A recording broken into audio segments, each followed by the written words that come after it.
Hey, my name is Joe, And I'm Mary Beth. and this is the best of Gen X.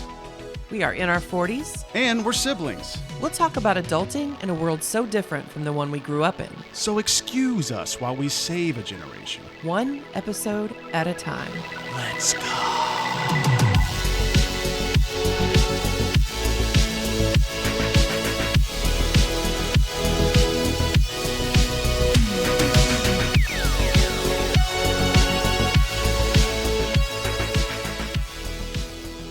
Hey, Joe. Hey, Mary Beth.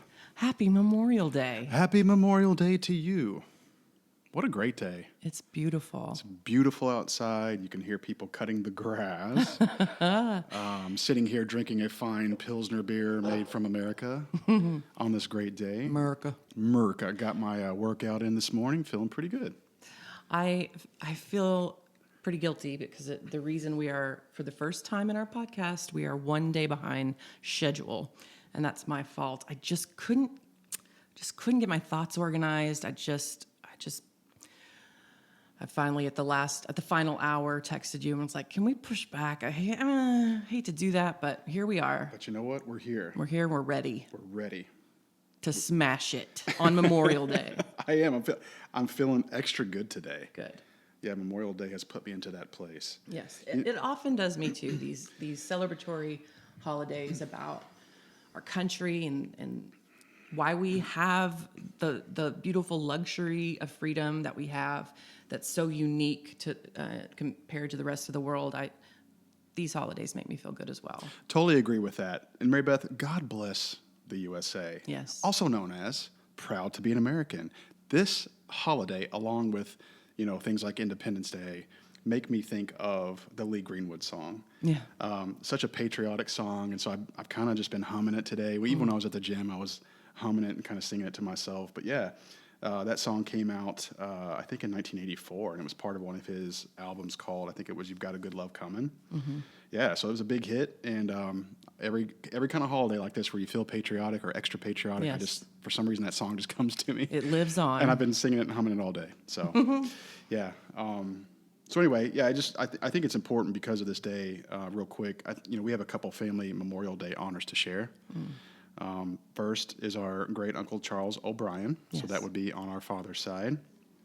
He died in World War II in the Manila invasion against Japan, and he was 20 years old. I mean, we have two kids ourselves that are approaching 20, so it's mind-boggling to even think about that.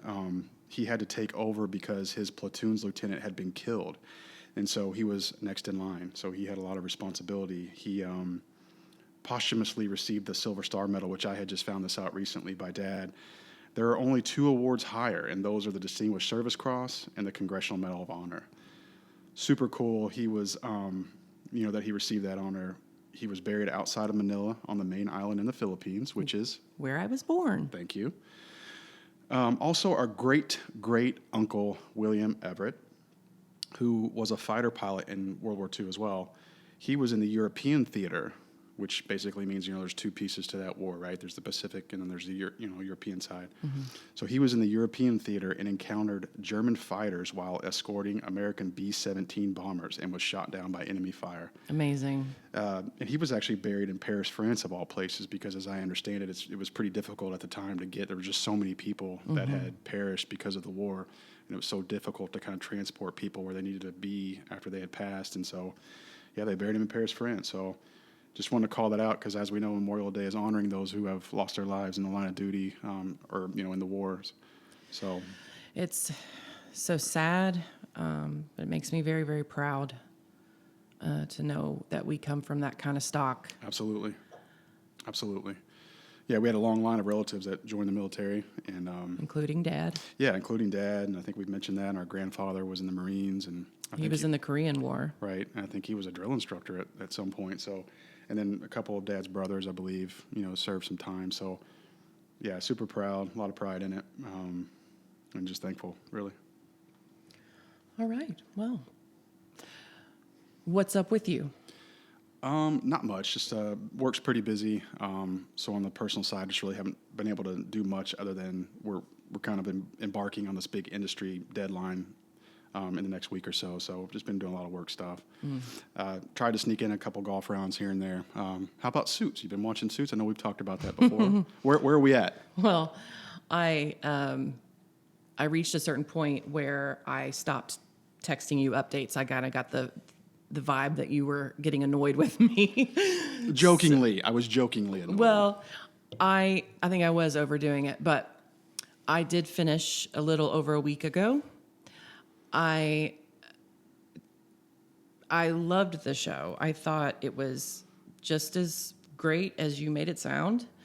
Very funny, smart, quick, and it had a great premise. I mean, like I mentioned it on our last podcast, I loved the premise of it from the start, and I kept theorizing and speculating the whole time as more and more characters were introduced and became part of this, intricate web. And I have to say, it's weird that I avoided it so long because I have said that I'm not a Meghan Markle fan. You were right that you do forget because you get swept into the story and swept into the characters. And in fact, I guess I can give spoilers. I mean, I don't care. Yeah, I mean, the show is 13 years old or so at this point. Actually, before I started watching it, I really didn't know that it started so long ago. I had never even heard of it. But it had just ended. Like, it wasn't that long ago that it ended. True. So that surprised me. True, but even then I had never even heard of it. Yeah, I thought it had ended long before. And the only reason I had heard of it recently was because when the world met Meghan Markle and we started to hear bits and pieces of her story and who is this girl marrying Prince Harry? And that's where I first heard of the show Suits.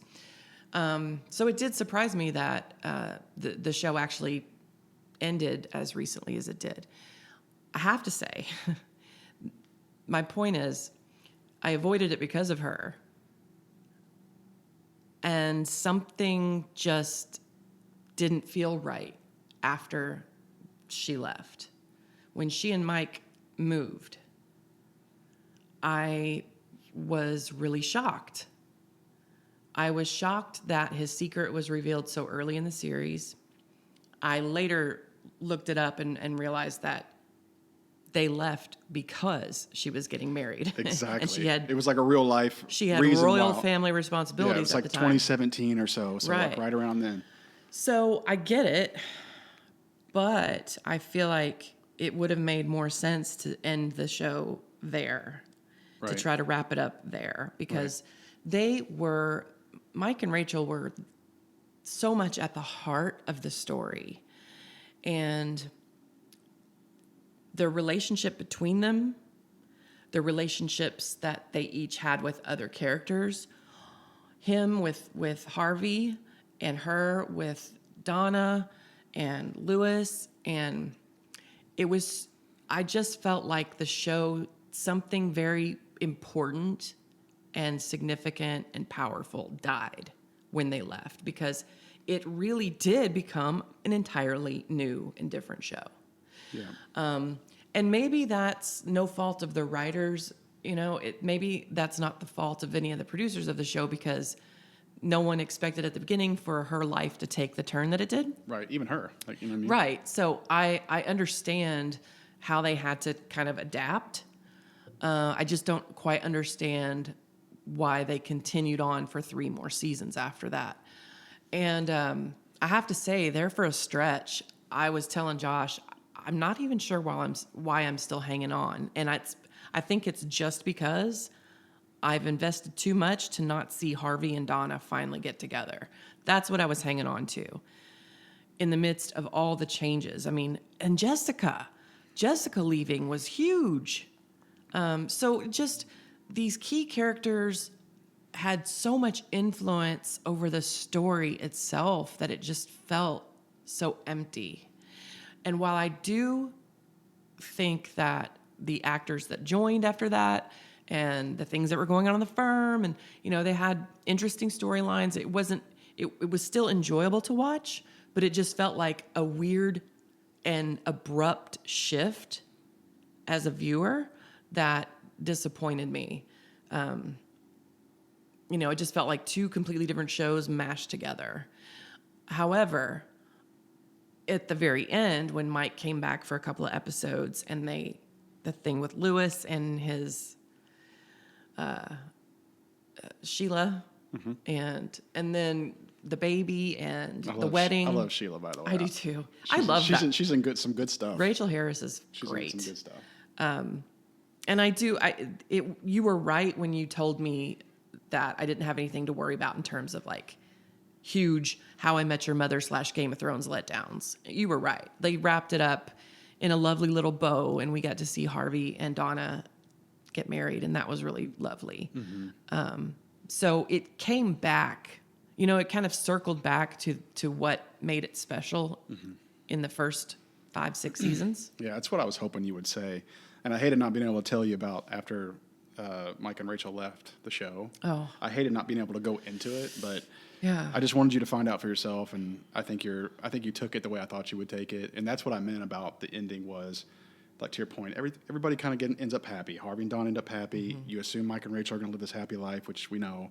And then like Lewis and Sheila. So it's like everything kind of seems to come together. The firm's in good shape. Yeah. So you end on a pretty decent note. I thought. I just didn't. Yeah. I just didn't know if that was my perception. Yours would be different. Yeah. Like, what did you think about the Bennett character? Did you feel any better about her character towards the end? I was hoping so. I didn't because her character confused me because in the beginning, of course, I was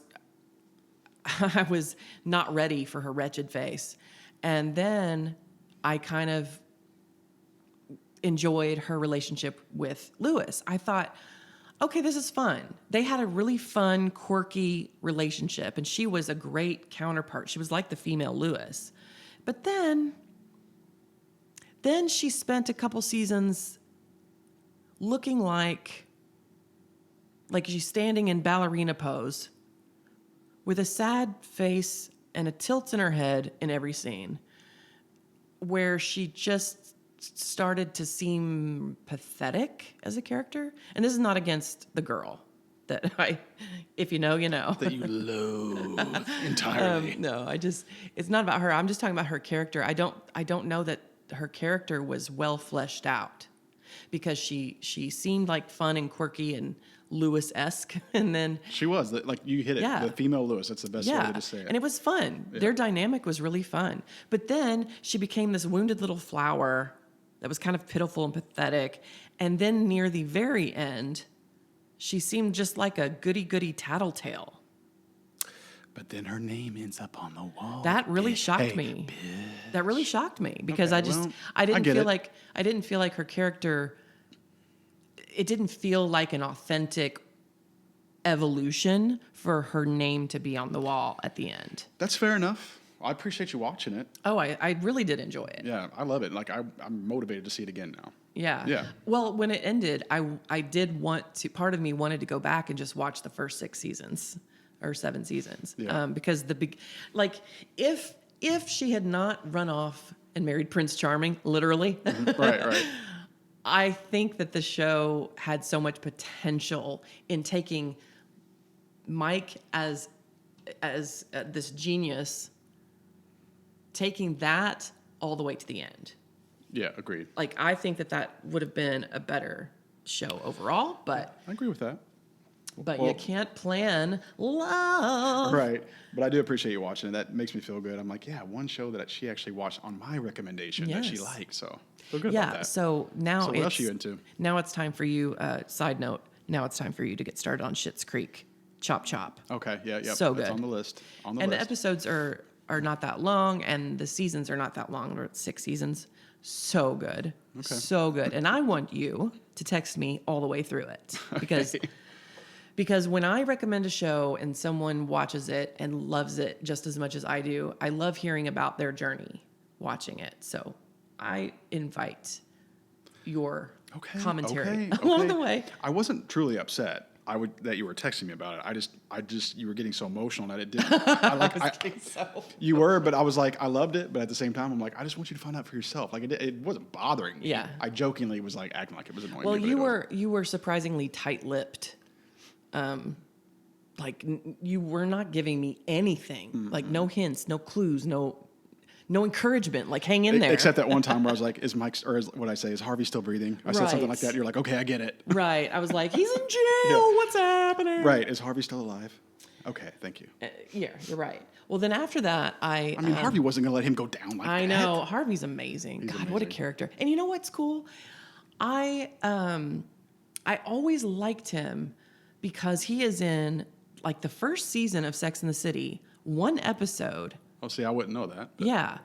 I knew that you wouldn't know that because you don't watch Sex and the City, but as a fan of Sex and the City for years, I always enjoy that episode just because he's in it, because he was much younger, obviously. It was in 98, 99, and he played this like artist and who only dates models. And he was just young and blonde and cute as hell, and I loved something about his voice. He has a very unique kind of voice that I don't know. I like him. I like watching him. I like listening to him, and he's very nice to look at. Yeah. So I had always been a fan of his. Yeah, he was absolutely amazing in Suits, I thought. Yeah, amazing. So good. I don't know if he won any awards, but he should have. I know. If he didn't, he should have. He was really good. But then I moved on to Bridgerton. Now well, before that. Yeah. Gen Xers, if you remember the Monster Squad, Harvey in Suits, that is his dad, the main character's dad, right? Yes. The dad that's the police officer. That is Harvey's dad in real life, who is also in Suits. Really cool connection. He plays a Harvard professor. Yeah, Gen Xers have to know about the Monster Squad. The Monster Squad. Okay, go ahead. So you're into Bridgerton. Yeah, so season 3 just came out, and they're doing something that I notice a lot lately, where a new season of a Netflix original will come out, but that'll only be part of the season. So season 3, part 1, 4 episodes came out. I wasn't going to watch it until June 13th is when part 2 comes out. I'd rather watch it all together at once and not have to wait. But I figured we're close enough. I'll go ahead. Mm-hmm. And I don't know if you know the story of Bridgerton. You probably haven't watched it. But it is basically an adaptation of a series of romance novels. And Shonda Rhimes, if I'm correct, she's the producer of the show. Shonda Rhimes, who does Grey's Anatomy. She was in an airport. She was looking in one of those shops where you can get books, magazines, and whatnot. Mm-hmm. And she was looking for something to read on her flight. And she just grabbed Bridgerton and kind of flipped through and was like, oh, I'll read this, and read it on the plane and was like hooked. So it's a romance novel series. And so it's very much a guilty pleasure. But the cool thing about it is that you might look at it on your feed in Netflix and think, oh, it's a period piece. Those are boring. But it's sort of historical drama reimagined. So like there's no, it's not all white. You have very diverse characters. Mm-hmm. The queen herself is black. So that's very different. It's not your typical period piece. And all the music is pretty modern. So like they'll be dancing some sort of waltz at a ball, but the string quartet is playing Billie Eilish. Really? Yeah, it's fucking awesome. Yeah, I never even heard of it. Okay, Bridgerton is awesome. It's a guilty pleasure. Yeah, it's a lot of fun. Me, it sounded like some type of 19th century or 18th century. Yeah. It's kind of they have modernized it in their own way. Okay. So it's very fun. It's a very fun watch, and so yeah. So I finished that up in one afternoon. Very guilty pleasure. I just love it. It's kind of a world that it appeals to me. It's a great escape. An escape, you say? Yes. Okay. Well, Mary Beth, almost everybody we know has an escape from the pain of life. Yes. Some people read books, they watch movies or shows, they exercise, sleep, or they have some sort of hobby. But I think one of the more popular forms of escape to the human race is music. Amen. For a lot of us, music is like a best friend. It's the kind of friend we can choose when to talk, meaning we can turn the music on or off anytime. Or it's the kind of friend where we can choose what they say, meaning the song or songs we choose to play, right? Mm-hmm. Does it ever happen to you where you listen to a great song and it provokes a specific memory that takes you back at that time? Or maybe you just hear something for the first time that immediately catches your attention. You find yourself kind of like bopping to that song and those lyrics because you hear something totally relatable. The interaction with sound is unavoidable, either to make it or to take pleasure in it. People have always found music significant in their lives, whether for enjoyment in listening, the emotional response of it, performing, or just even creating it. The 80s were a digital revolution for music. Yes. Where electronic instruments and guitar pedal distortion changed the sound of music during those decades. The 80s were an era of party music, creative exploration of the electronic sound, and smooth R&B ballads. Yes, sir. While the 90s were a continuation of these trends along with a counter reaction to digital pop music. Many artists in the 90s were beginning to focus on more serious themes and more, honest confessions of personal passions and inner conflicts. The 80s and 90s were such powerful decades because of music. Hearing your favorite songs on the radio during those decades simply took us to just another place. Baby boomers had to get used to this new wave of music as they grew up with the likes of Elvis Presley and the Beatles. But all of us Gen Xers grew up listening to our parents' classic rock on the radio and felt like it was 10 lifetimes ago. Of course, we all know time is a son of a bitch. Now, just as older boomers today are wondering, what the heck happened to my classic rock on the radio, Gen Xers are realizing that the stuff they were mosh pitting to in 1995 is now the new classic rock. Hearing it played on a station next to the music that they set out to destroy a quarter century ago is a little hard to take. It is. So Gen X is just going to have to come to terms with the fact that they're the new classic rock generation. You've grown up, kids. Sorry about that. And before millennials and Gen Zers get too smug, remember the words of the big man upstairs who said, "Prepare, your time is coming." Yes, nicely done. You're absolutely on the nose. I feel like we as people our age, we've talked about many times how lucky we are we get to cherry pick from the old and the new because of how we grew up. And music in particular, I feel so fortunate that during our early childhood all the way to like college years, music evolved in such a quick and awesome way that we got to experience a wide spectrum of music. And I don't know, I feel like it's given us, I'll give you an example of the point I'm trying to make. So when I was a senior in high school on Christmas night, house burns down, right? So we slowly get to replace the things we lost. I remember like yesterday going to Circuit City. Remember when that was a thing? I do. Mom had given me the insurance money to buy back some of the CDs that I had. And I remember the guy checking me out and he's scanning each CD. And he's going from like Beethoven and Mozart to Alanis Morissette. And he's like, he made a point, he kind of laughed. He said, "Man, I have to say, this is the most eclectic purchase I think I've ever seen from a customer." And I was like, "Oh." That's amazing. Yeah. So that's the point I'm trying to make. We were lucky to be able to experience all of it in just one short window of time. Yeah, totally agree. Terrific couple of decades for music. You had the big concerts and the big sold out arenas and just very influential all the way around. Yeah. Couple disclaimers about this, because we first decided, well, we're going to talk about music. But that's a lot of ground to cover, right? Mm-hmm. So just know that this is not any kind of top 5 or greatest hits of the 80s or 90s kind of episode. It's more about the evolution of music for those of us who grew up in the 80s and 90s and its influence like on our childhood and adolescence and maybe even beyond that. So we're going to cover a wide spectrum of genres as well as talk a little bit about the rise and fall of music television as well. So. Love it. Love it. What influenced you musically, like your personal taste in music? Where do you think your tastes originated? Well, I have a guess. well, yeah. Since we grew up in the same home.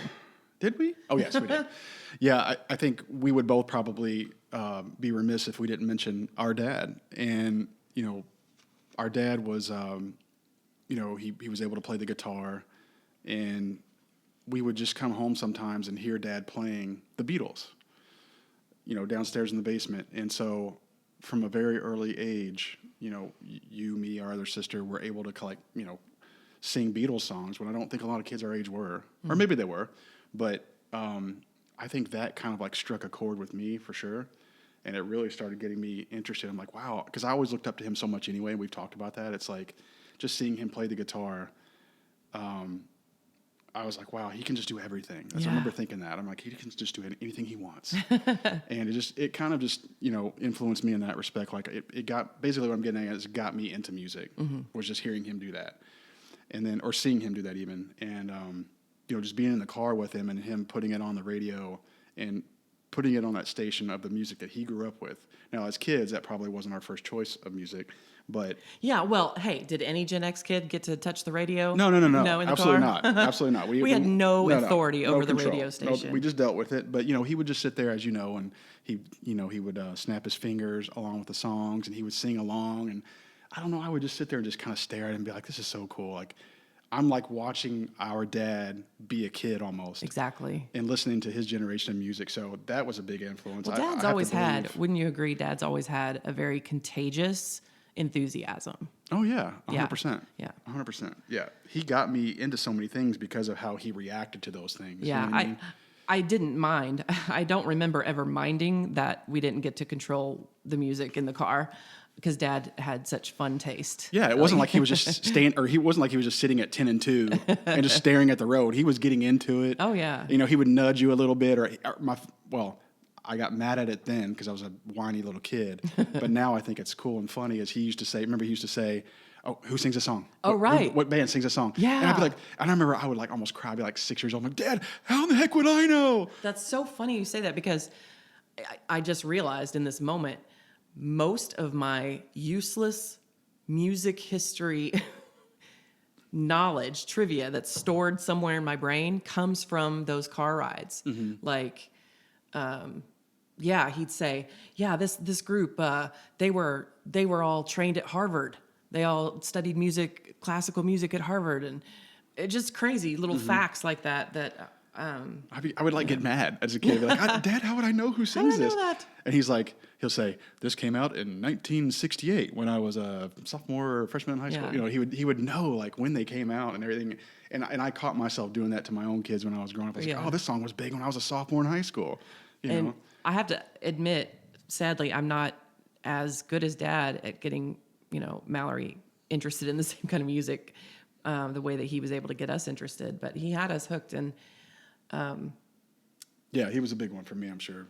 Yeah, and you have some. It makes sense because he comes from a musical family. Yeah, that's right. Very large Catholic family, lots of brothers and sisters, lots of musical talent with his sister Mary Lou, and our grandpa, his dad, played in a band at one point. Yeah, he was in a bluegrass band. Yeah, I think Daddy said, Dad, I think at some point, have you heard Dad say the story about Grandpa was making money at music for a long time, getting whatever you call it, residuals or royals or something. He was getting paychecks. Yeah, and then we have Uncle Chuck who was a DJ. Oh my gosh, I totally forgot about that. Yeah, so music is in our blood, and so I would have to agree. My early musical tastes were shaped by Dad, and especially those early morning rides to school when he would take us to school. Huey Lewis and the News, Janet Jackson's debut solo album, Nasty Boys. Yeah. Man, we knew those songs word for word. And then as we got a little older, there was some Randy Travis and Aaron Neville. Man, look. Oh my God. Dude. I totally forgot about that. Everybody plays the fool sometimes. Oh, great stuff. He has such a unique sound. Like, when we were kids, I just loved his voice. I thought there was something so special about it. And to this day, I challenge anyone to find a more beautiful, haunting rendition of Ave Maria than Aaron Neville. Oh yeah, that was part of that movie Alive. Yeah, That at was the part. end. Yeah, Man, oh man, Aaron Neville sings Ave Maria better than any human could possibly do it.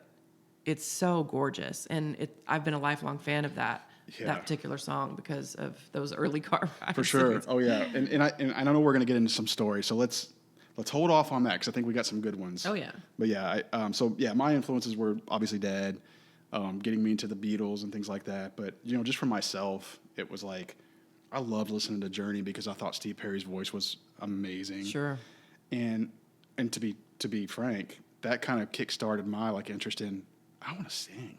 I knew Dad's family had that kind of talent, I guess, and that was my first time where I was interested in I wonder if I could try that. Steve voices that just did that to me. Mm-hmm. And then you had Pearl Jam in our age, and that's when the whole grunge kind of era came. We'll talk a little bit about it, but I got so into that. And I started singing more and more. And then Michael Jackson, from an entertainment perspective, he was just the greatest entertainer I had ever seen. Forget how good his voice was. Yeah. Or how talented he was from a young age. He was just an uber entertainer. He was a walking spectacle of a human being. Yeah, it's like he wasn't real. Right. The way he dressed, the company he kept. He had a monkey at one point. He had the Neverland Ranch. Neverland Ranch. I mean, it's weird to talk about it now because, you know. I mean, you can go there if you want. I don't want to go there. No, but I mean, amazing. Hey, our childhood heroes, some of them have fallen. I know. And it's hard. I know. I still have not accepted some of those. I know, it's difficult. And he's the king of pop. The king of pop. Absolutely. I mean, he had the glove. The glove, the moonwalk. His videos were culturally, didn't it almost feel like the world stood still when one of his new videos dropped? Yeah. I remember being at Grandma Dorsey's house right when Bad came out. I think that was 1987. Now, that was the first time anyone had seen, it's suddenly he went from Beat It and Billie Jean to Bad, and he looked whiter. Different.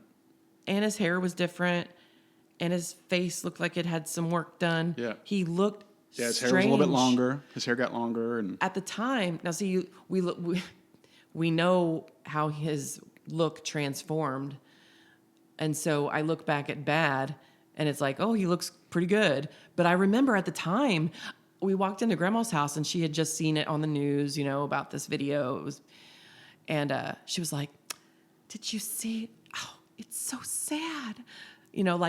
She recognized that there was something going on. Mm-hmm. He was fighting some demons to have to transform yourself in such a way. And it just got worse and worse as far as his look. But all that aside, no one could replace in my heart Michael Jackson, no matter what. The ultimate performer. I mean, and every video, every song, the way he danced. His videos were like short films. They were. And he was one of one. I mean, nobody could do what he was doing. I know. Nobody could replicate what he was doing. There were a few that came close, but I remember there was a brief window of that era where music videos tried to replicate that sort of epic movie. Yeah. Tom Petty, Great Wide Open with Johnny Depp, and it was kind of there were those who tried, but Michael Jackson's were full out productions. Yeah. Really cool. He was he was game changing. He was game changing. He was a legend. He was like the Michael Jordan of that industry. I mean, he was when you thought of music and performing, that's who you thought of back then. Yeah. He was just the man. Yeah. Everything he did. I mean, even if you didn't like him, outside of music, reading articles or seeing him on TV and stuff that was happening personally, you just couldn't do anything but respect what he was doing on TV. You couldn't, because nobody else really could do it like him. He ruled. He reigned, as they say. He was kind of like the modern day Elvis, I guess. Yeah. At that time. Oh yeah. So those were my big ones. Those are the 3 or 4 that I really think about. Same, and I have to give a nod to our mom's side of the family because, as we've mentioned in earlier episodes, our Aunt Sharon was so influential on us. Kind of in a different way. In a different way. With musically, Sharon and her son, our cousin Albert, was a lifelong performer. I think the day after graduation, he moved to go perform at Kings Island in the shows at Kings Island. But he was always playing the piano at the house and would let us bang on it. And he showed me a few things, and he gave me lessons for a short time.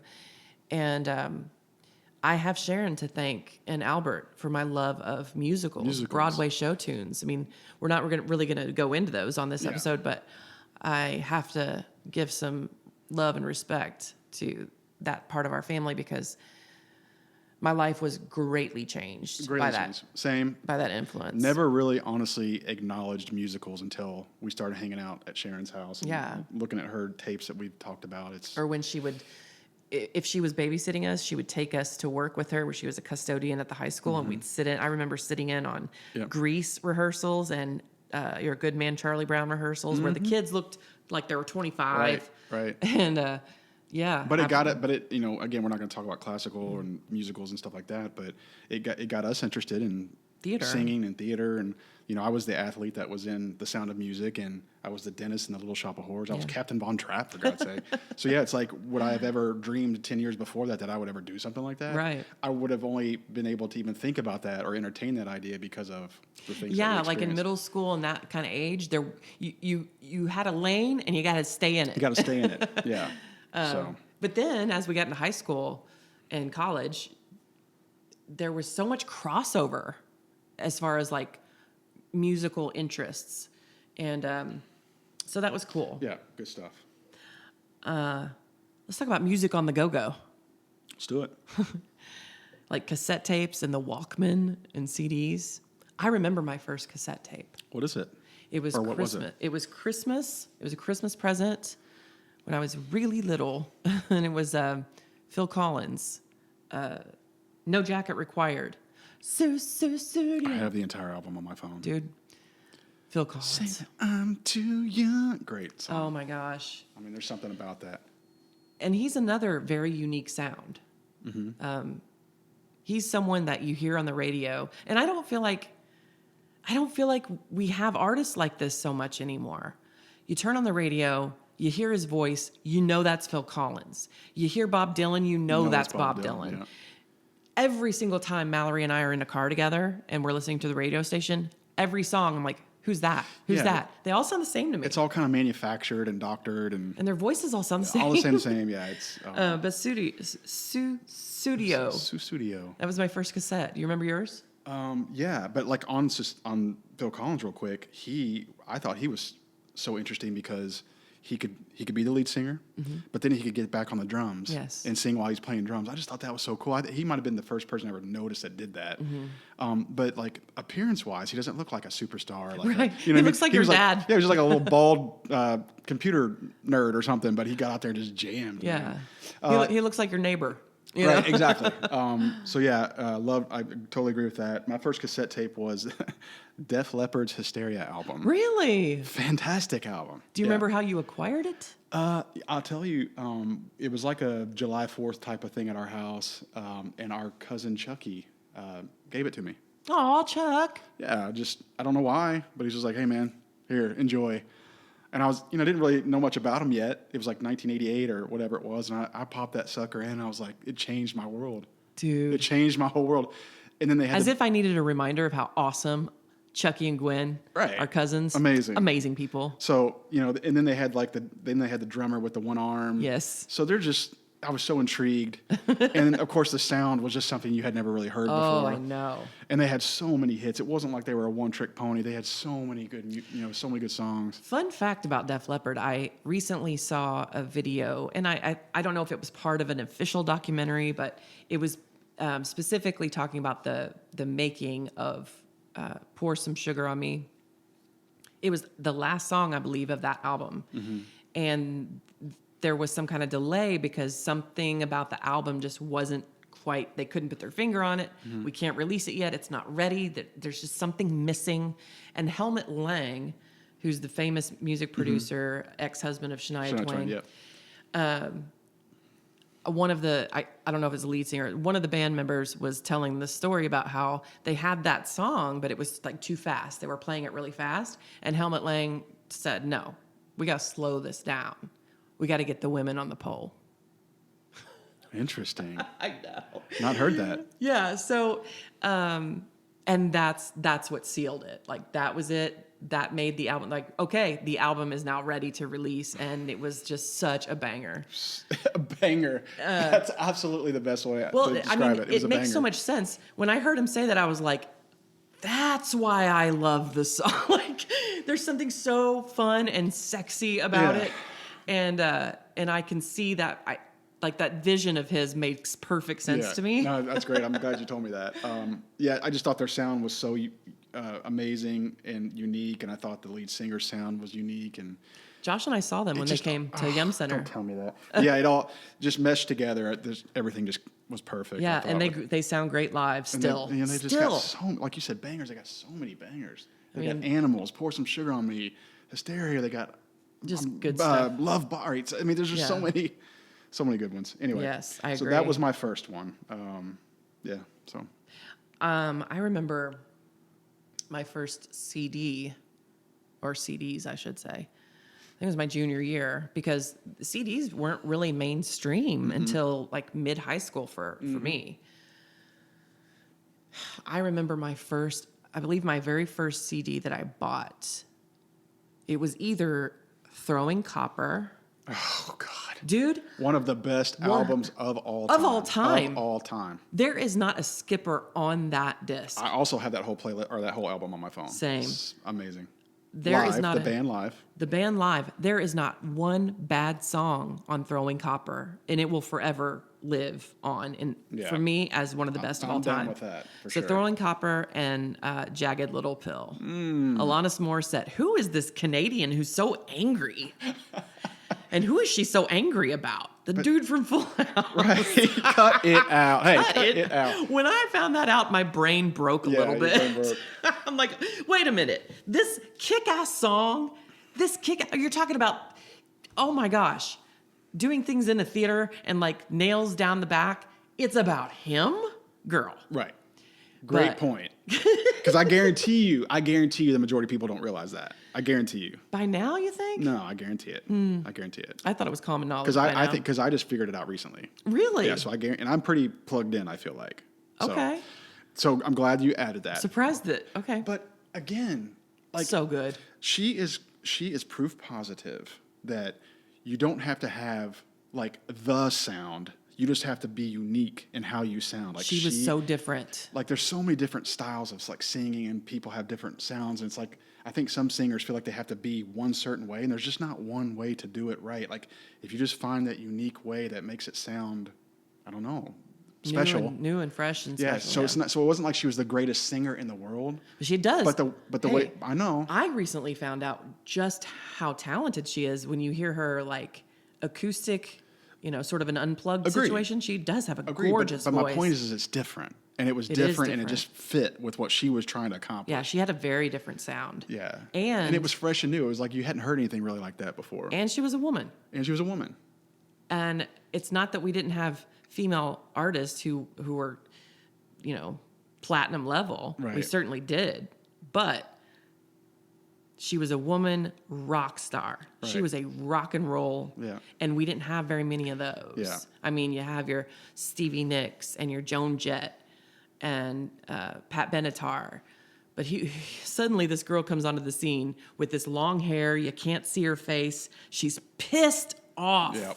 And the song was so good. It was like the ultimate, you broke my heart, so F you forever. Yeah, she had that up yours mentality. So good. Yeah, good stuff. So those were my first CDs. Yeah, so my first CDs were, I have to say, I know it's not 80s or 90s, but I just have to say this because we mentioned Dad's influence. I had Steppenwolf's Magic Carpet Ride because of Dad. And that was his first record. So that was one. But as far as like what we're talking about, my first CDs were, it's kind of funny. Montel Jordan's. This is how we do it. Okay. Oh, man. Yeah. Green Day's Dookie album. And the Boys to Men 2 album. Oh, my God. Boys to Girl, Men. relax. Can you give me some junior high slow dance? Yeah. Make it memorable. Oh my God. But listen, when you were going through like a breakup in middle school, Oh, I would man. just sit there and sulk to that album. Boys to Men. I would just sit there and sulk and be like, maybe she'll call. Although we've come To the end. Oh, good stuff. Yeah, so those were my first few that I had. But I definitely had Throwing Copper at some point. And I had Smashing Pumpkins at some point. Yes, you did, and I loved it. Loved it. I loved when you got that because I got to wear it out myself. Mm-hmm. The world is a vampire. Again, not a terrific singer, but that sound made sense for what they were Yes. trying to do. So, yes. Billy Corgan. Very special. Yep. Man, we were lucky. We were. I'm just, it's hitting me right now. We were, and I know we just talked about CDs, but like the cassette tapes, I laugh when like the younger generation's like, what did they look like, or what, you know?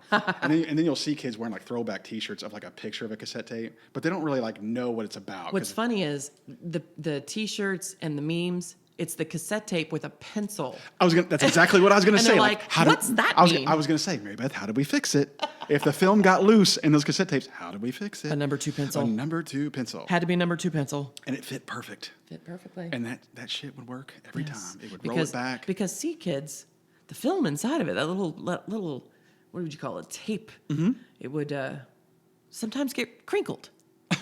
and in your song would be like,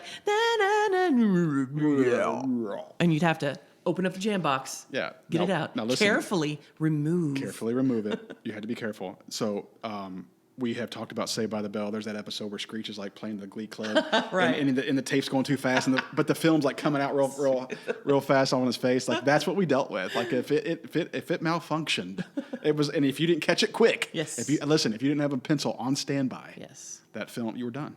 I remember one time I actually tried to repair a rip with like Scotch tape. Oh, there was the Scotch tape, and we did that with VHS tapes too. By the way, Yeah, I think it worked with VHS tapes. I because don't. the tape was about the same width Yes. of the VHS tape film. Yeah. Good. Man, listen. Look at us. Man. Hey, look at us. So resourceful. Hey, look at us. Ingenuity. Right.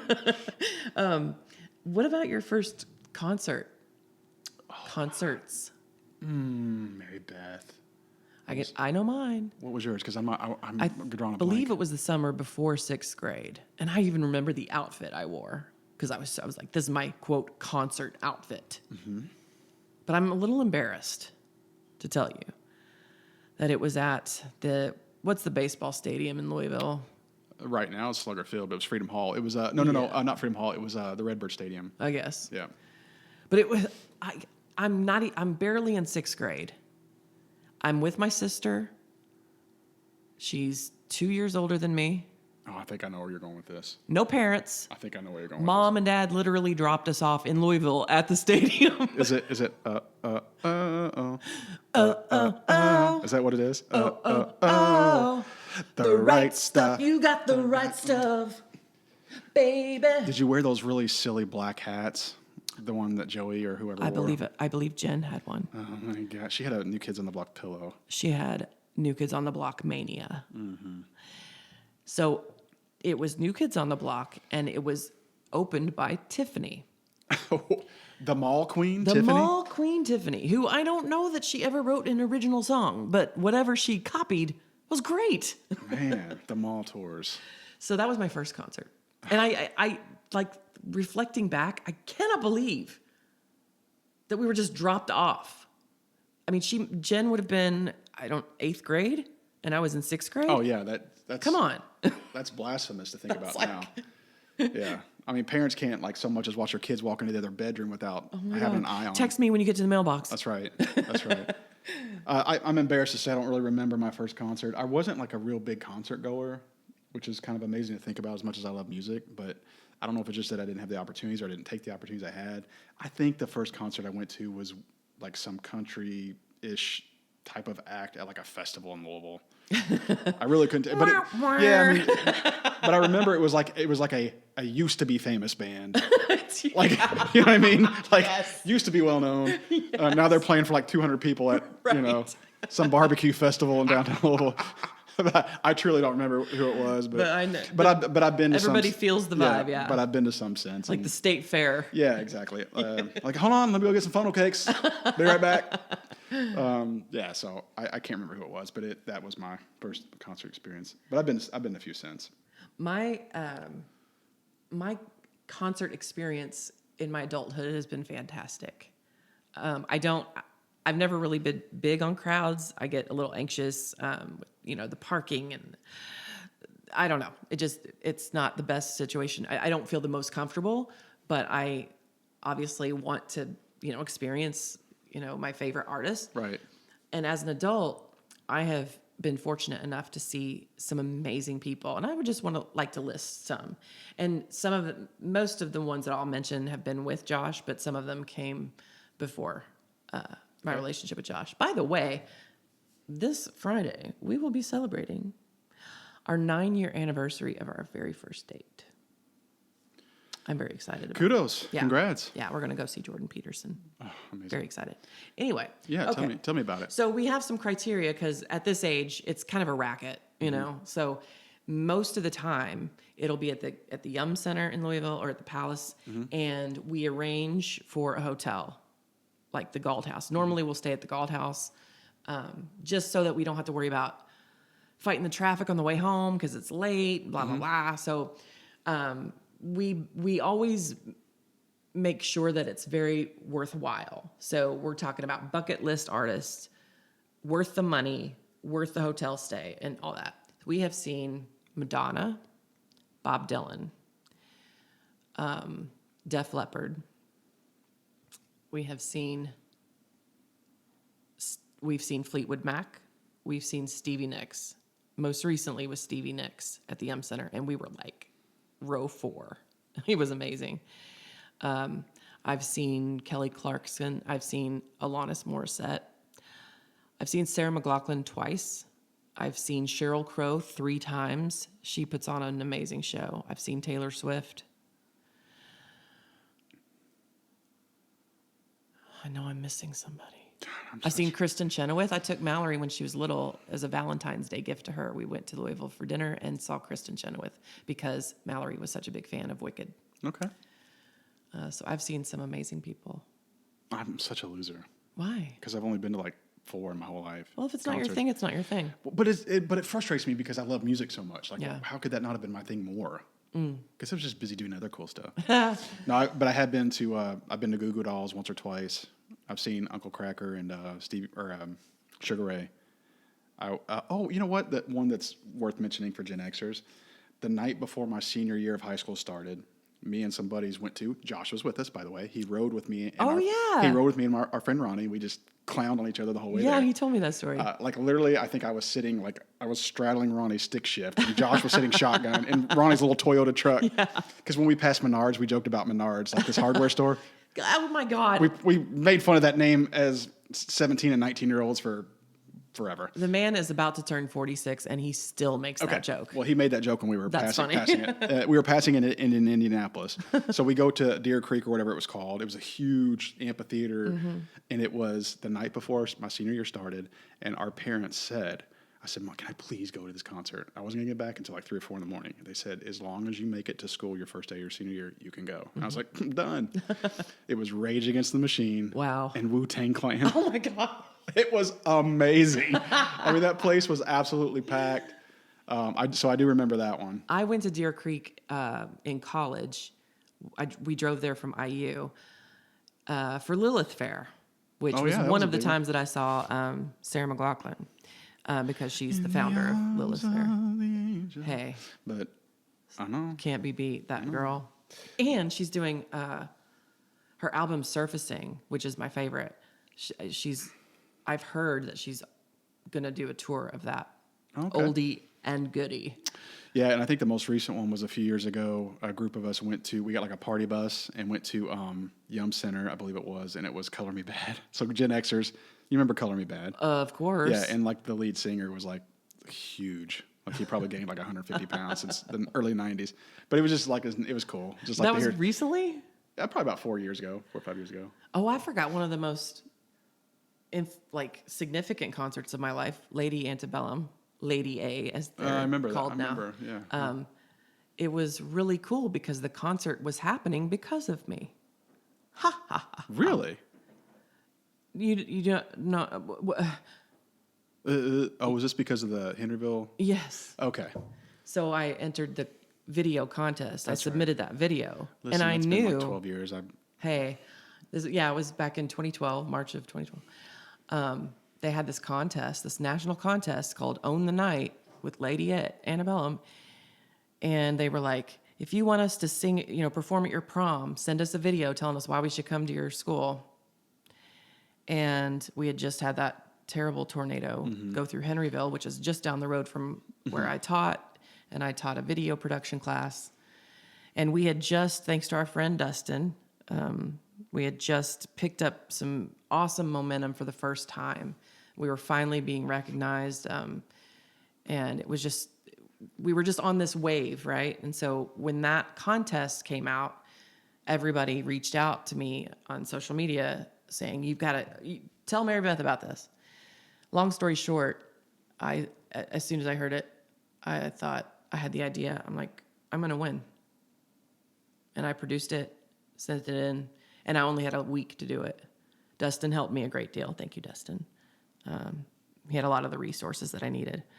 And so, my video won, and they decided, okay, we're not just going to go to their prom. We're going to host a private prom for them at the Yum Center. And then we're going to have a concert for the whole community at the Yum Center. Like, they raised, remember that now. They ended up raising, like, that concert raised, I think, $250,000 ish for Red Cross and tornado relief. So that was pretty incredible because we got to be a part of that VIP experience because we weren't, me and my kids, we were from another school, but they invited us because we made the video, so we got to be a part of it. It was just incredible. Yeah, I do remember that now that you're bringing it up. Yeah, you had this blank. I apologize. I was like, man, it's been so long ago. You had this blank stare, and I'm like, the most important, coolest thing I've ever done, like professionally. Yeah, I must have been through a lot at that time. Like the kids were so young. I was doing all their sports stuff. So I was always busy. That was a career high point for me. That's super cool. That's super cool. And it was a great concert. Yeah, that's cool. I've been to the Palace to see Three Doors Down. Yeah, so I've done a few, but nothing crazy. Right on. And I did mention that I saw Alanis Morissette. I saw her at the Palace with Maggie. Oh, that's cool. And Mallory was just a little baby, so got a babysitter, and we went and sang. And Alanis Morissette, she sang all her great hits. She had to. She was so good live, so good. And another one that was really good live, Kelly Clarkson. Her pipes never wear out. Oh my gosh. That girl, and she was jumping around, and damn. Yeah, she's very good. impressed by her. She's really good. Okay. Well, I think it's time for a break. Let's break it up. And when we get back, we're going to talk about what all Gen Xers remember, how video killed the radio star. And then we're going to have a hum along. Ooh, challenge accepted. Challenge each other by humming tunes and seeing if we know the song.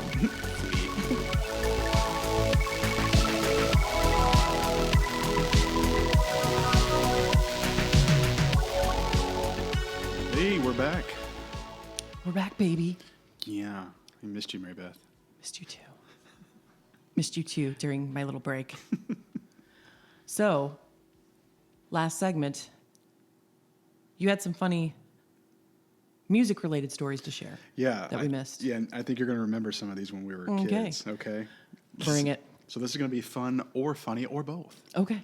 So I would say it was so, Dazzle me. It was so fun growing up because Dad would take us, or at least he took me on some of his insurance trips. Mm-hmm. And he was in his Nissan that had the tape deck. I remember the Nissan. And he taught me the entire sports album, Huey Lewis. Yes. So I learned every song, every word at like 6 years old. So I knew the Huey Lewis sports album. Yeah, so we knew that. Listen to that all the time. So that was a fun memory. Funny, we had I think it was either yours or our grandpa's birthday party at our new pool, which we had just put in that summer, I believe.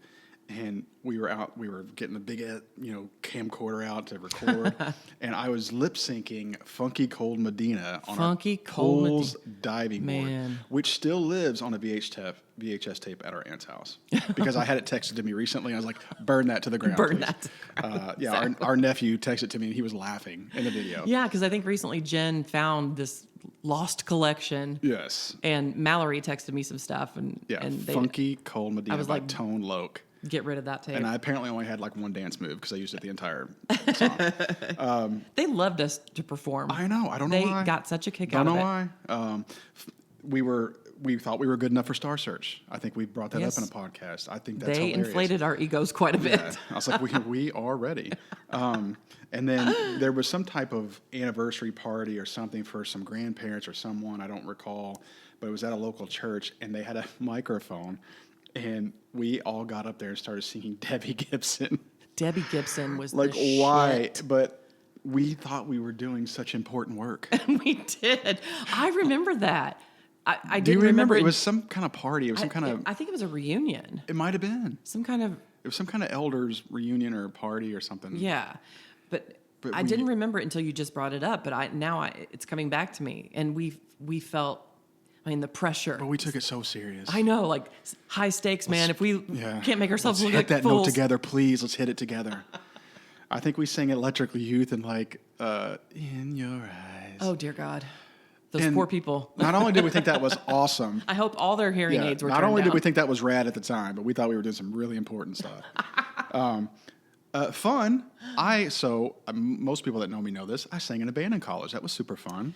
with my ex-husband. Yes. So yeah, that was fun. I asked him recently because Josh plays the drums, and Neil plays the guitar, and his wife sings. She's got an amazing voice, and I asked him once at a tennis match. We were watching Mallory play, and I was like, "Have you ever thought about starting up a band again?"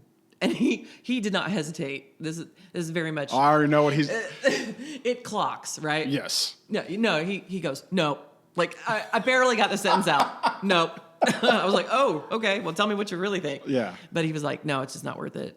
Yeah. The setups suck. Transporting all the equipment sucks. just a lot of work and little money. Yeah, Like, exactly. But I did that, and that was fun. I loved watching you guys perform. Yeah. You guys were really good. Yeah, it was fun. I mean, it was really fun. And then, God, I could not wait to tell this story. I was jamming out to New Shoes. I Can't Wait. Baby, I can't. Okay, listen. Oh my I can't gosh. wait. I was jamming at our cousin's house. Listen, inside of their house. Now, I am wearing, for whatever reason, tidy whities. I was gonna say, don't say a Speedo. Yeah. Tidy Whitey's is worse. And I hear the doorbell ring. I'm maybe 6 or 7 years old. So I'm just rocking out to New Shoes. I Can't Wait. Wearing tidy whities as a 6 and 7-year-old in our cousin's house. And I hear the doorbell ring. And so if you're 6 or 7 years old, or at least me, that was at the time, so like thinking before acting was not a strong suit of mine yet. And so as I'm singing along, I sprint to the front door. And I remember looking down like, yeah, I'm wearing tidy whities. I'm having a great time. Life is good. Yeah, life is great. I sprint to the front door and to greet who I assumed was one of our parents because I thought they were coming to get us, only to find out that it was some random stranger who needed to speak to our aunt. Oh dear. And our aunt laughed. She laughed. I did not. I did not think that was funny. How embarrassing. Yeah, it was very embarrassing, but I just remember that. It was so funny. Mortifying. But it was New Shoes. I Can't Wait. That was like that song. That was the staple song at like the Green Tree skate center. Oh, if the you were skating if you were rink. roller skating, you had to listen to that. Yeah. You had to like do the competitions and the speeds. It reminds me of our swim team days. Oh yeah. We did that for a couple summers. Oh yeah. We had the jam box and Yeah. oh yeah. But yeah. Good times. Yeah. So sorry, I had to share those. No, so we're going to talk just a little bit about music television because we can't talk about music of that era without talking about probably the influential, stations. The first of its kind, MTV. MTV. And, I was kind of naive until I started, researching for this episode, I guess. I watched a video. It was like a brief retrospective kind of rise and fall of MTV. I'd always kind of naively assumed that they died a slow death because they chose to kind of do away with music and music related content and transition to like reality shows and things like that. And I was always puzzled by that. Like, why would they do that to themselves? You know, like their music. But I realize now, and I feel like an idiot, I realize now it's just like a radio station. So what does a television network do when you love this song and the viewers are hooked, and then the next song that comes on, they'll just change the channel? It's just like a radio station. Right. So it's like, damn, I get it. Figure out I how get to it. Captivate them and keep them. Yeah. So they really struggled after the first few years to keep viewers engaged. Yeah, because the original concept of the whole network was to play music videos 24 hours a day, right. every day. Yeah, arguably the most important, I think, event to influence music during the 80s was MTV, the creation of it. I think it was debuted on August 1st, 1981. Yes. But yeah, it had some cool shows. And it changed the music industry in that suddenly artists had to kind of promote themselves, you know, on these platforms. So if you were releasing an album, you had to be on TRL. Oh, yeah. You had to, you know, go attend the VMAs. Yeah, it was all about your brand and your persona at that point. Yeah. And that, you know, obviously, as that sort of faded out and the internet became a thing and social media, so now they're having to promote themselves on, you know, TikTok and Instagram and things like that. Mm-hmm.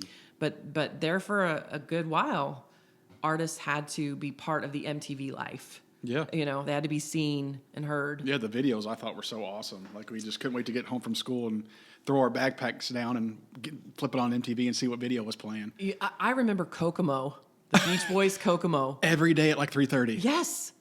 Every day. Every day. I looked forward to it because I knew I loved that song, and John Stamos was in it, which made it so cool. John Stamos. It's amazing. And so I remember the early days of watching that. We got cable in '88. Mm-hmm. So that's when we started watching like VH1. And we couldn't get enough of it because we were probably one of the last people on the block to have cable. Yeah, and it was like the coolest. Those were the coolest channels. Oh, yeah. You always went there first. And yeah, I remember... Great call on Kokomo, by the way. You're right. It was like at the same time every day. Right and off the CMT, bus. too. Right off the bus, yeah. But like the VJs were so important. They were like, you know, they were like the cool journalists. Right. Downtown Julie Brown. Mm-hmm. She had the English accent. Tabitha Soren. You had Daisy Fuentes. Who were some others? Kurt Loder. Kurt Loder, who's like 75 now. He's like older than our father. Did you know that? He's old, yeah. Yeah, dude's like old. But Tabitha Soren, great call. You had, who else did you have? Carson Daly. Mm-hmm. Colin Quinn. Colin Quinn. Oh, love Colin Quinn. Okay, I was going to say, can we get into Remote Control? Yeah, I love that show. Okay, did you have anything else on VJs you want to talk about? No, I listed, you know, Remote Control, obviously the Real World, and that morphed into Road Rules, and then they would merge. Crazy. Then they had the challenges. I followed that for several seasons. I mean, Real World itself, we could probably do a whole episode on that, but it's got like 20-something seasons probably. That in itself was so influential because... Humongous. What consumes the airwaves now but reality TV, and they were the first to do it. Pioneers for it. Yeah, Remote Control. Remember who the main host was? I remember his name. I can picture him too. Ken Ober. Oh yeah, it was Ken Ober. And the contestants were like college kids mostly, and they were like in those leather recliners. And then they get sucked back if they right. Exactly. What a great show! And who was the announcer?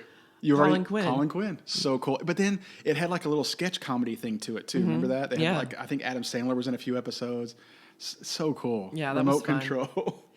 I loved VH1. I would stay up late to watch stand-up Spotlight. I don't know that I would have developed a love for stand-up comedy because you didn't see it on TV. We eventually got Comedy Central. But before that was VH1 stand-up Spotlight. That's the only place I would see a comedian unless I stayed up and watched Letterman or something like that. No, I agree.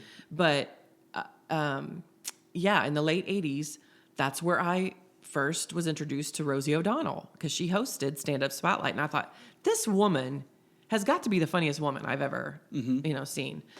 And I became a lifelong fan of several comedians.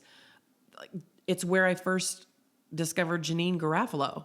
So each episode, they'd have 3 stand-up comics in a half hour. So they'd all get to do a little bit. And I have great memories of staying up late and watching stand-up Spotlight. And then later, VH1 threw their hat into the gauntlet with, we're going to change everything. Sorry, MTV, you suck now because we're doing Behind the Music. Oh, Behind the Music. Behind the Music was epic. It was. And it got kind of dark a little bit.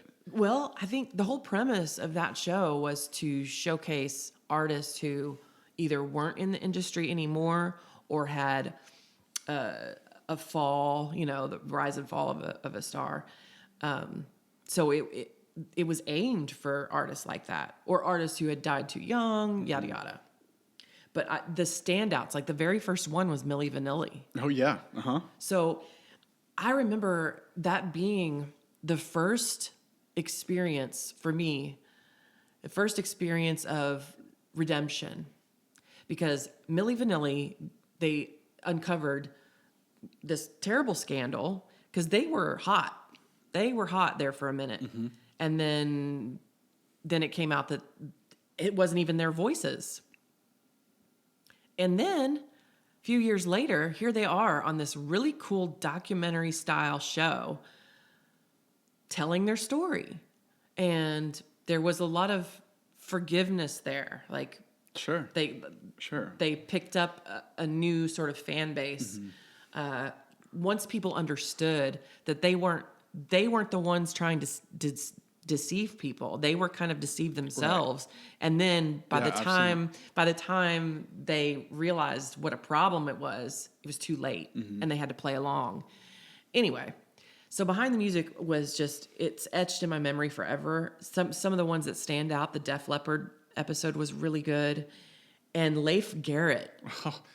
Leif Garrett had a good one.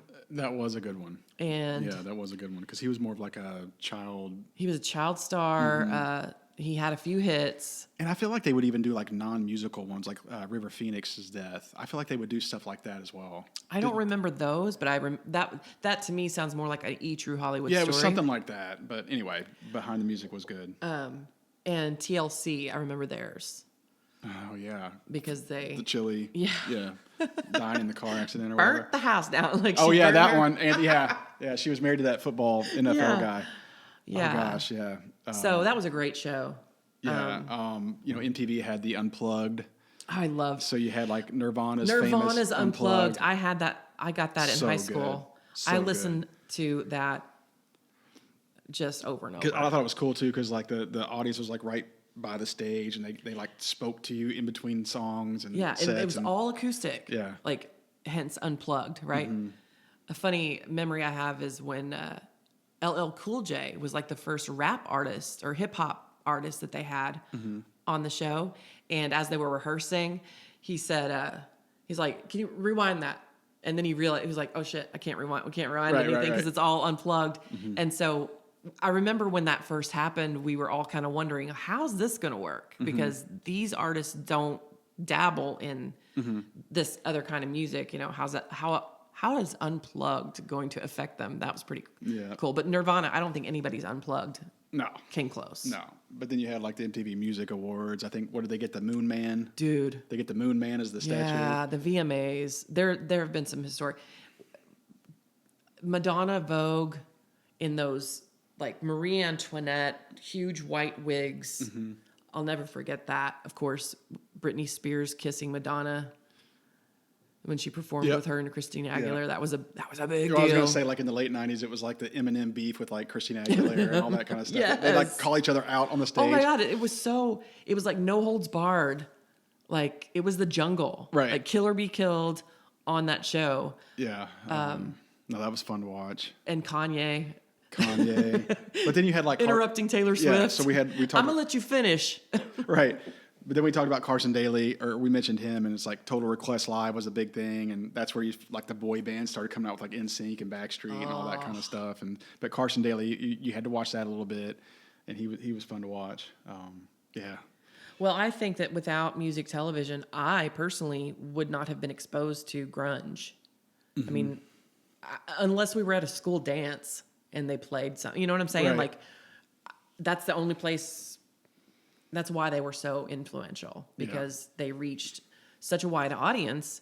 And it's like, okay, we're going to play the kind of music that you like. And then, oh, well, who's this band? Oh, I like this sound. Right. So earlier when I mentioned in our generation, how music kind of evolved in such a short amount of time, there was so much crossover in terms of interest and genres. And so I just feel lucky. Yeah, my favorite T-shirt is a vintage, like a throwback MTV logo T-shirt. Good Yeah, stuff. I love it. So like you were talking about the different genres and the different, MTV versus like VH1. Like, what do you feel like? Like, what is your opinion on? Like, how was VH1 different to you? Like, how did you feel that it was different? Because to me, it felt different. It did.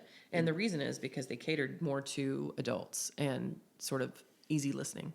So VH1, so if MTV was our DJX, which is our local, top Billboard station, and 106.9, Light 106.9 is the easy listening. Yeah, that's fair. Yeah, so MTV and VH1 were kind of like that. This is probably won't make sense. Like VH1, you'd see Sade. Right. Softer. No, that's interesting that you say that. So my thought, I don't know if this makes any sense whatsoever, but I always think of like VH1 just seems so black and white to me.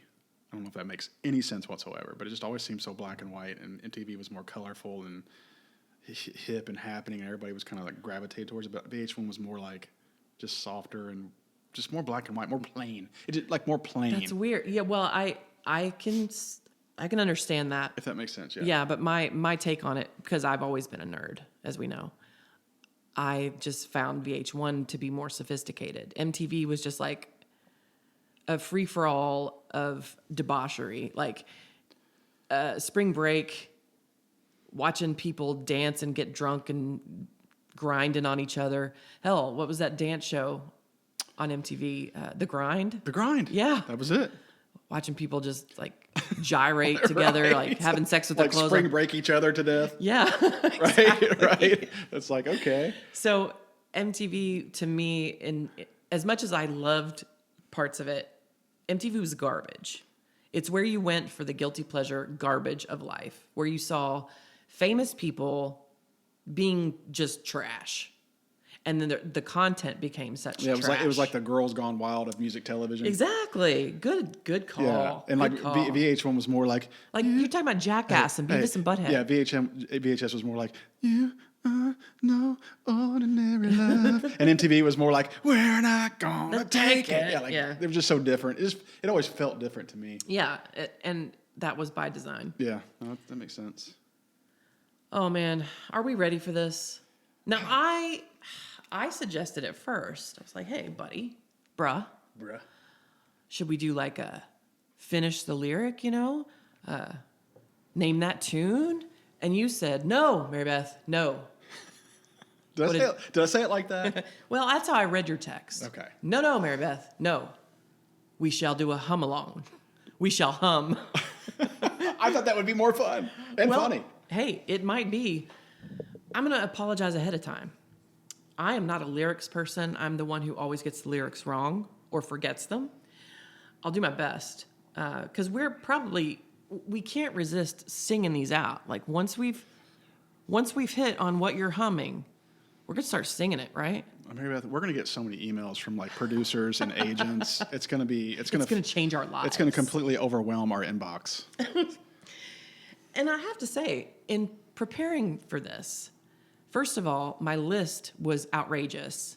And I texted you, I was like, we got to limit this, right? And you said, yeah, I'm at 10 or 15, whatever. Well, I said 15 with the intent of maybe doing 10. Sure. And then as I got into it, it was like, You realized how hard it was. I was like, oh, I got like 30. Yeah, exactly. And I'm leaving some good ones out. Exactly. So, disclaimer, there are people missing from my list, artists missing from my list that are such a part of my heart. Yeah, it doesn't mean we don't enjoy them or appreciate them.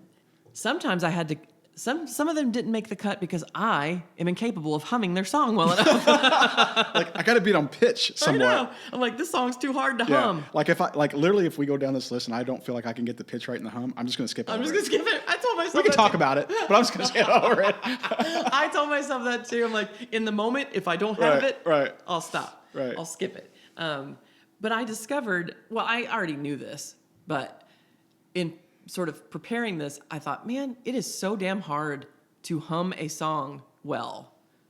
Because singing is all about posture and breathing and shaping your mouth in certain ways to make the sound, to create the sound that you want to create. Humming doesn't allow for that. So Testify. So when you said hum along, I thought this could get ugly, but we're gonna give But it a fun ugly. But fun ugly. Let's have fun with it, shall we? Shall we? We shall. Okay. Okay. I'm I'm afraid to go first. I usually do ladies first, so because you're afraid, I am not afraid. Okay. Are you ready? Always. You give love a bad name. Oh, got an air guitar. Okay. So that was easy. You give love A bad name. See, that's what I mean. You got to do a little. See, so I started simple. I wanted you to get in the groove early. Then I'll try to find a simple one as well. Okay. No, hey, challenge me. Okay.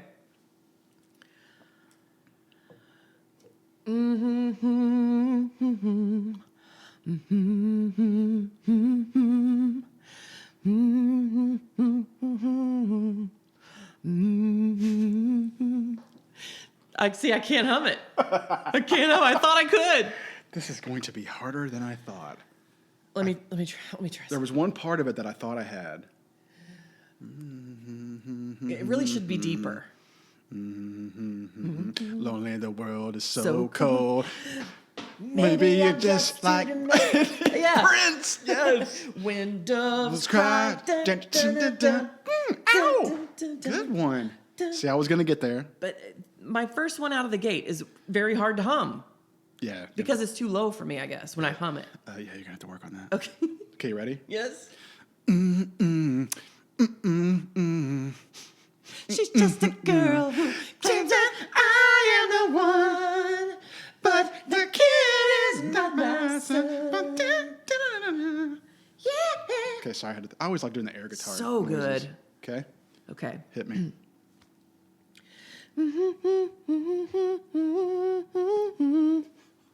Time after time. When you're lost and you look, and you will find it. Time after time. Cindy Lauper. You're lost, I will find you. I will be waiting. Time after time. Remember she did a video with Time after time. Oh God, you went there. But one of my I favorites- knew you were gonna freaking go there. Hey, one of my favorites is Time a- after time. She repeated it like 4 times. Whispers it. Yeah. But my favorite, and I couldn't hum it, was all through the night. Da da da da. I got the da. But you know what? I think that song's. Oh, But listen, I think that through song's the underrated. night. I think that Oh, song's underrated. so good. That song's got a cool melody and a cool. Dude, her voice is underrated. Bounce. You know, it does that little number. Oh, good stuff. Oh yeah, that's a.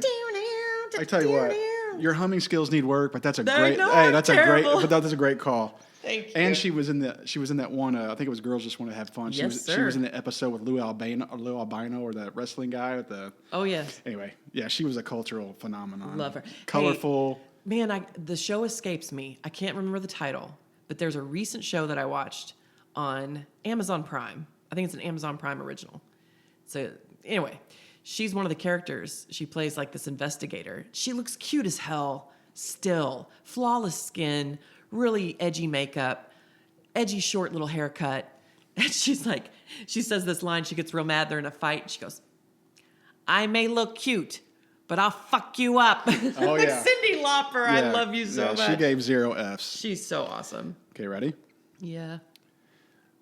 Let me think how I want to start this. And you're not even humming. You're going like you're gutting, Okay. which is I fine. was going to say, are you mad? No, it helps me. Maybe Okay. I should gut. Okay, I'm going to gut. I'm going to Okay. keep gutting because I like helping. Okay, ready? Yeah.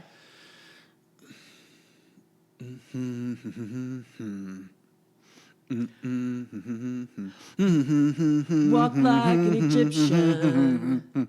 Walk like an Egyptian. All the something. The way oh da da da da da da. Don't know the words. Da da da da. Oh way oh da da da da like Egyptian. Yeah. When the God da da da da da da. Way oh way oh way oh way oh. Walk like an Egyptian. The Bangles. Like, how do I forget the words to these songs that were such a big part of I our don't know, life? but we just wanted them to get to the chorus, like get to walk like an Egyptian. That's the cool part. But the video was cool.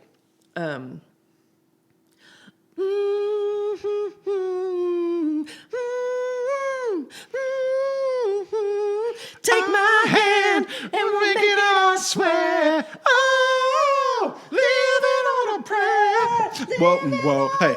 Then you gotta do whoa, whoa, whoa, whoa, whoa, whoa. Yeah. So fun. Good job. Thank you. That was a good one. Thank you. Okay.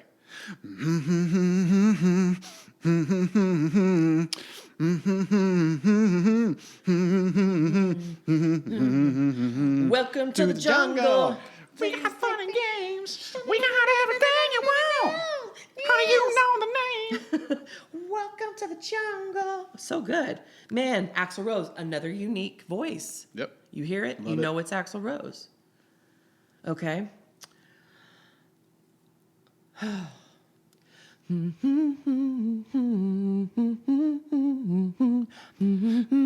Opposites attract. Go, only logical. Dunna, dunna, dunna.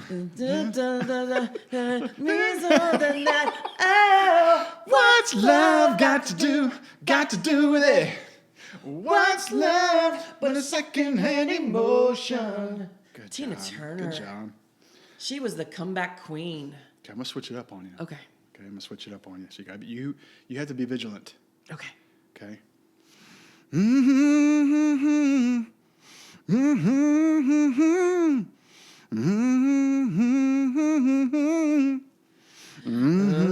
Honey, we may be through, but you'll never hear me complain. Oh, I got friends in low places where the whiskey drowns and the beer chases my blues away. We sang that at parties. Good job, Mary Beth. Bonfires. I'm proud of you for that because I kind of switched genres a little You bit. did. That song makes me think of our dad's side of the family because do you remember when I think it was Chucky gave Gwen a stereo, like a real nice stereo for Christmas at the Ledbetter Christmas. Or maybe, I don't know, maybe it was Jimmy, but somebody put in Garth Brooks. And we were all jamming to Garth Brooks that Christmas. Do you remember that? I don't remember that. I might be mixing some memories. I showed But- up in That's okay. Okay, here we go. all right. Wait, I need a sip of water. Ooh, okay. Maybe I'll take a sip of my fine Pilsner beer. My vocal cords are suffering, for I'm not trained. Hey, mine aren't. Hey, but do you, boo? Okay, here we go.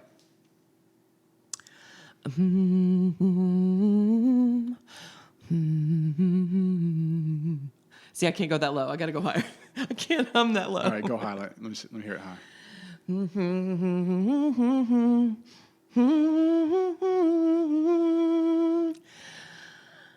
Gonna take a lot to turn me away from you. There's nothing that 100 million or more could ever do. Yeah. I blessed the rains down in Africa. I felt the rains. I felt the rain. Okay, that was Toto. Right? Africa. Yes, right? yes, Or sir. Is that the name of the band? Toto? Okay. Toto. All right.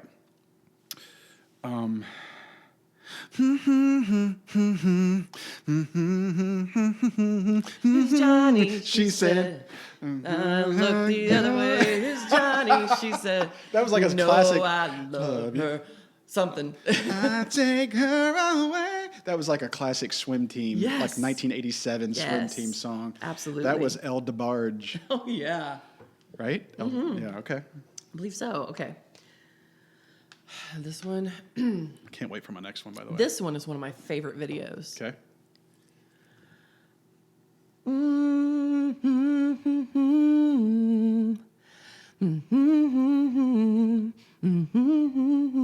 Sometimes all we have to do that you don't belong to you. Oh, that you don't belong to me. Yeah, yeah, freedom. Ooh. I won't let you down. Freedom. I would not give you up. Freedom. Gotta give some love in the sun. It's one good thing that I got. Got to give it all away. Something like that. Freedom. I won't, yeah. Let you down. Da, da, da, da, da, da, da. Make my picture off the frame. Sometimes it does not make the man all we have to do now. What a good song. Dude, he was excellent. That video is so was sexy. So good. He was so good. Remember that video had all the Yes. supermodels in it? He was so good. Okay. So good. Ready? Okay. Yeah. I always ask you if you're ready. I know. Why do I do that? No, I'm not ready. Yeah, stop. It. It's just like a tick. Okay.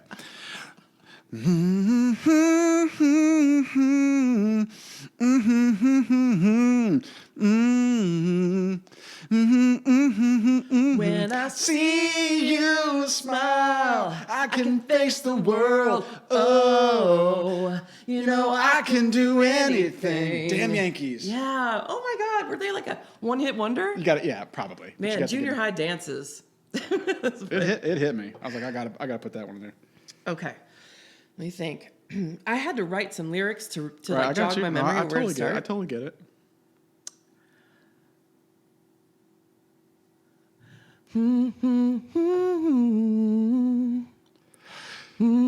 That's Tears for Fears. That's Tears for Fears. Welcome, welcome to Acting on your best behavior.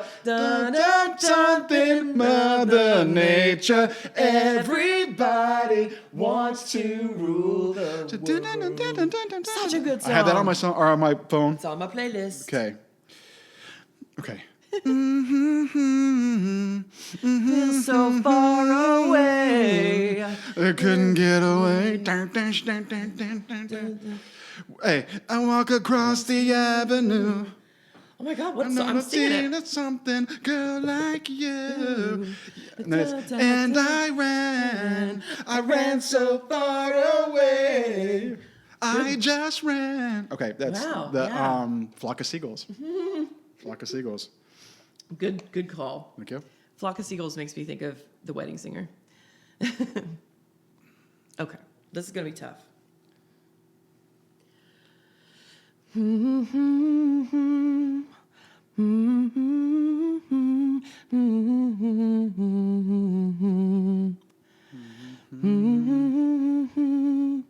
Oh, there are dangers within. There is something without. No, there is freedom within. That's it. There is freedom without. Hold on, the paper cup. Hey now, don't treat me over. Hey now, hey now. That's like the second song that you mentioned, Freedom. Very appropriate for today. Let it come, Hey, come, to build a world world of freedom. You know that they won't win. Oh, man. Man, okay, I have to say, You're doing something to me. hey, Crowded House, the lead singer took over for Fleetwood Mac's lead singer, Lindsey Buckingham, when they went on tour. So when we went to see Fleetwood Mac a few years ago, he was the lead, and he sounded amazing. Nothing was lost in the Fleetwood Mac sound. All their songs sounded, they were just killing it. And they sang the song. Nice. So good. Okay, stay sharp on this one. Stay sharp.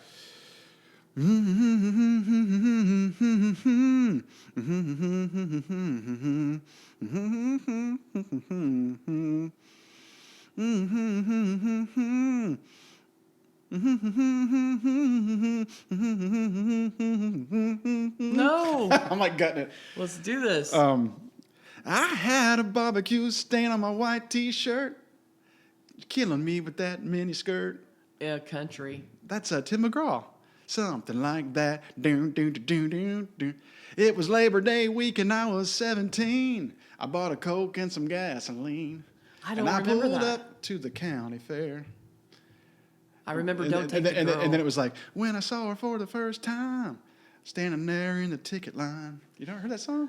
I don't think so. Something like that, and it goes doom doom. But I liked Tim McGraw back in the day. Let me tell you something about Tim McGraw. Boom doom doom doom. Sorry, I was still. No, you're good. Have you seen 1883? And that's a day I'll never forget. Sorry, got a barbecue stand. Tim, give me a second. I need to talk to my brother. Hang on, let me ask Faith if that's okay. Faith, okay, thanks. Go ahead. Have you seen 1883? No, I have not. Okay, look. That's like the prequel to It's Yellowstone. the prequel to Yellowstone. One of, because the other one is 1921. 1883 is so freaking good. Faith Hill and Tim McGraw lead the cast, and they are taking the great leap of faith to find their dream out west, pioneer style.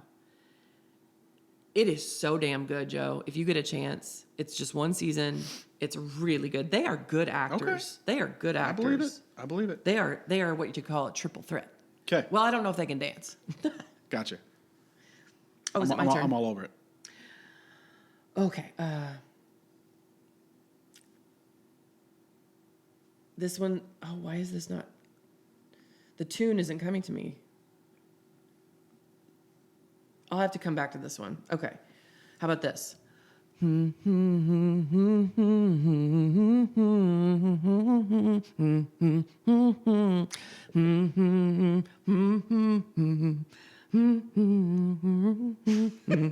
Round, round, you spin me right round, baby, right round, like a record player, right round, round, round. I need your love. Good stuff. Okay, again, the wedding singer. Okay. Hey.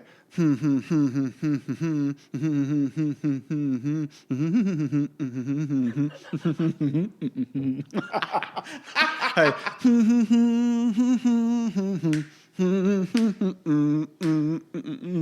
Oh my gosh, no. Come along and ride on a fantastic slide, flippity slide. Something. Gonna do or die. Just roll it up. Coolio.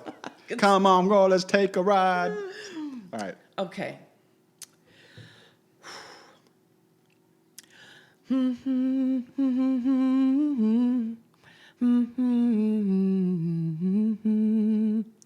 Oh, keep going.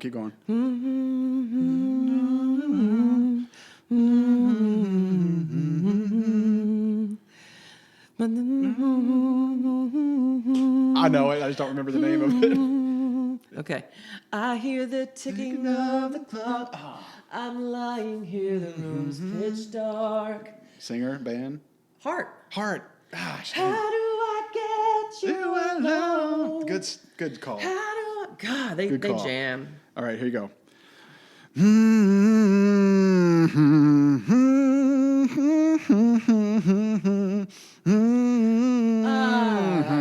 Oh, I'm still alive. I'm still alive. Yeah. Eddie Vedder, Pearl Jam. one of my favorites. Fight the man. Yeah. Stick it to the man. I want to go back to this one. I wonder if you'll get it. Okay.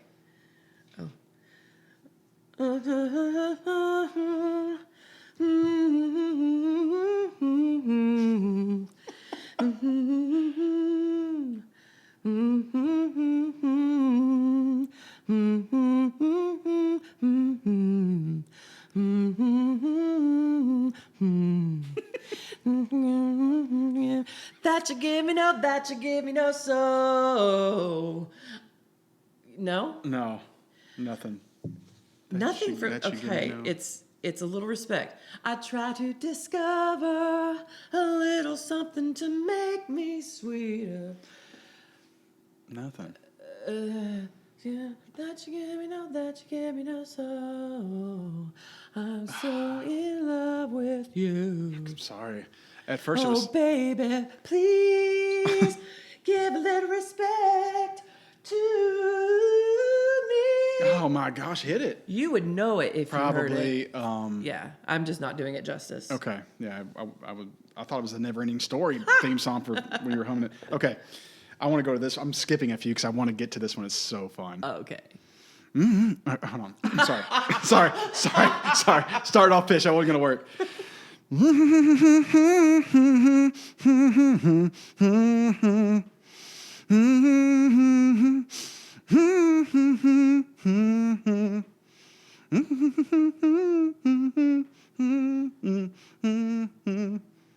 Nothing.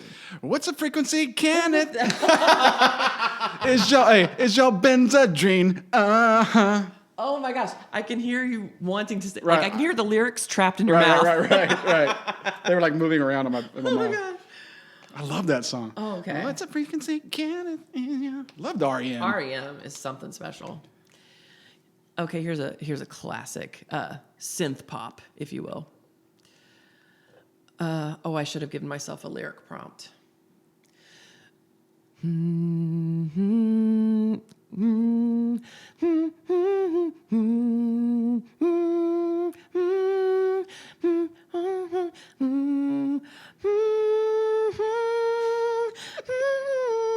Are you just not saying anything so that I'll keep going, you idiot? You're doing this on purpose. I'm not. I swear I'm not. I'm trying. You know this. I don't. Well, I probably do, but I'm not getting it. What is it? Take On me, take on me, take me on, take on me, I'll be gone. That's Aha. Great video. One of the most Such a good iconic song. videos ever. One of my favorites. All right.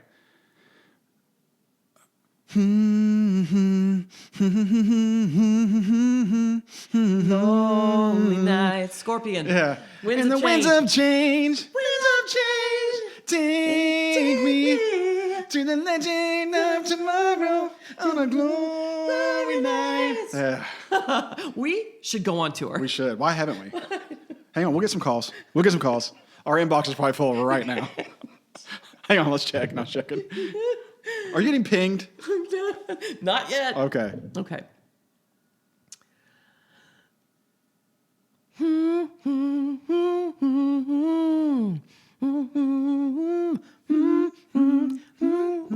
Oh, pour some sugar on me. I'm hot, Stick and sweet from my head to my feet. Yeah.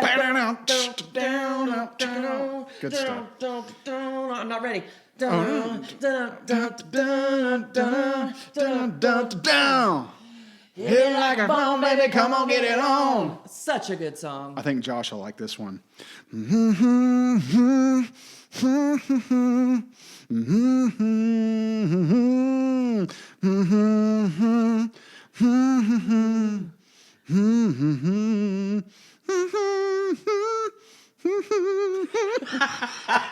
I'm like singing it with my mouth closed. Hey, black hole sun, won't you come? That's one of his favorite artists. Wash away the rain, black hole sun, won't you come?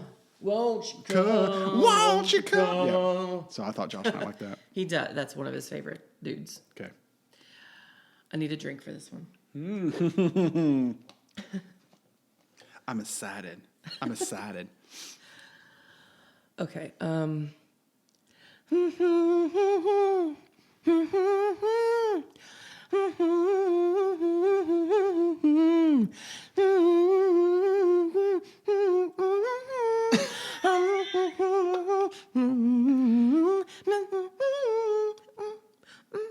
No, I really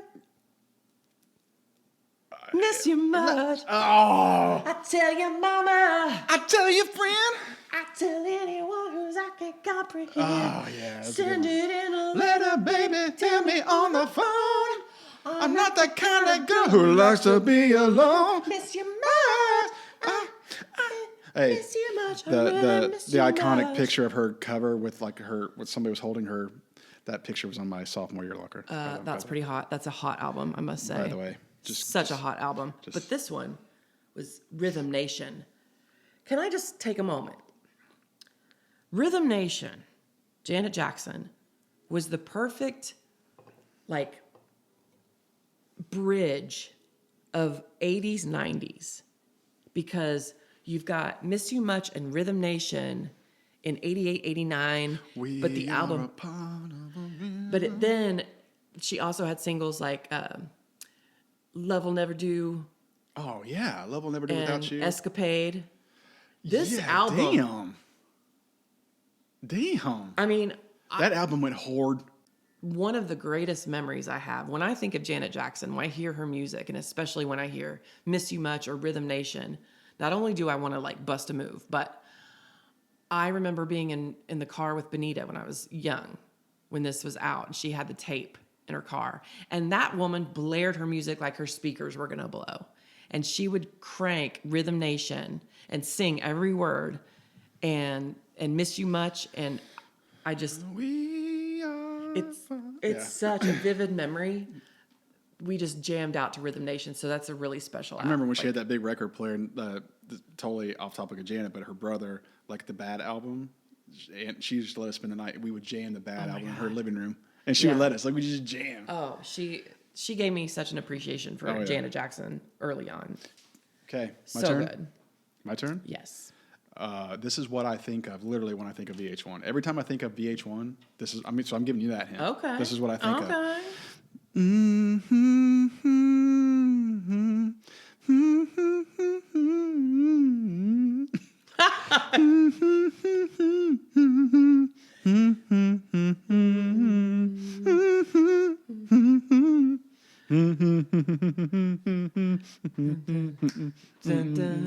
Red, red wine, you make me feel so fine. You keep me rocking all of the time. Red, red wine. What a good one. Yeah, that's what I think of when I think of VH1. Right on. Stay close to me. Hey, and then he goes, me. Don't let me be your love. Okay. Oh, that's a good one. Forgot about them. Red, red wine. Oh, sorry. Go ahead. This is my last one. Okay. And it's probably my favorite of the list. Of course. Same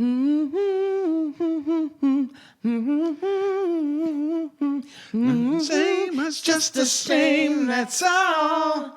Turning me on, turning me off, making me feel like I want too much. Living with you's just putting me through it all the time. That's all. Running around, staying all night, taking it all instead of taking what's right. Living with you's just putting me through it all the time. But I love you more than I want to. I'm letting you go with the lyrics. There's no point in trying to pretend. Phil Collins makes me want to move. All right, I got like 3 more. Ready? Don't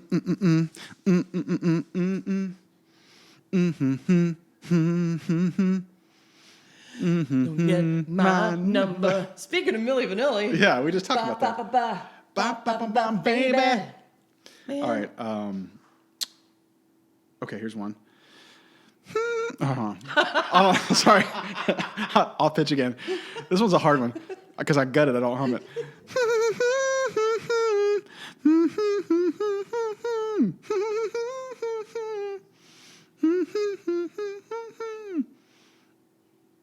I don't know. On the bridge down is where I drew some blood. On the bridge. Yeah, I'm probably saying the words wrong, but Yeah. Under the Bridge. Red Hot Chili Peppers. Red Hot Chili Peppers. Oh my God. Here we go. Ready? Because you don't have any more. Down,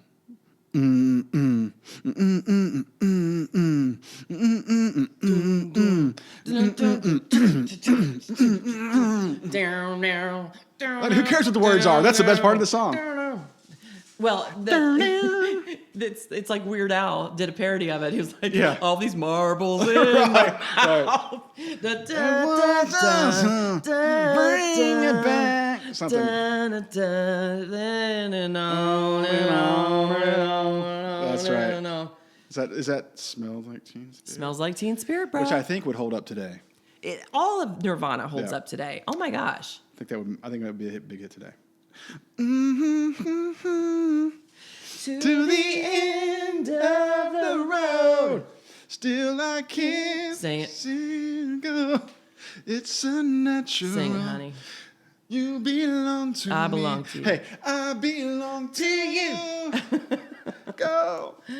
Okay. And then, girl, I love you, I really do. You just don't realize. I feel like I need to light a candle and put on a negligee. You must be never forever, you and I. Okay. Hey, those record producers are probably not. And then they always had that one dude that was like, girl. Yeah. Hey, you know I miss you. You know I really do. He's like the one cheerleader on the squad who can't do it back handspring. That's all he had to record. I'm just gonna That's talk. literally all he had to record. Girl, baby, you know I miss you. You know I need you. But you just won't come back to me, will you? You won't come back to me. Damn you. Yeah. All right. Okay.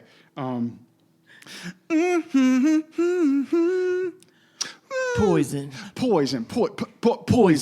That girl is. Hey, she's something with a smile. That girl is poison. Oh yeah. Oh yeah.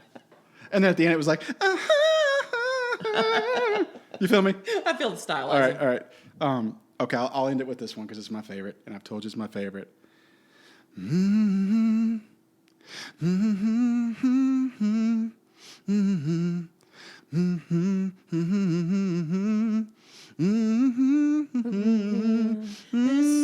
our own lives. Hey, ready? We are the world. There comes a time We are the children. when we heed a certain call. We are the ones who make a brighter day. So let's start giving. There's a choice we're making. We're saving our own lives. It's true, we make a better day. Just you and me. And then Michael Jackson hits a, when you're down and out, you see so much. But if you just believe, there's no one left to and then you have Cyndi Lauper, you have Kenny Loggins. You have, Chills. Oh. Got chills right So now. many good ones. Got chills because your rendition is the mostest. Hot. I put that on repeat on my. That one's sizzling. I put that on repeat on my truck. Hey, you heard? I heard you. All right. So amazing. You're welcome, everyone. Yeah, you're welcome. God, how else were you going to enjoy 2 hours of your day?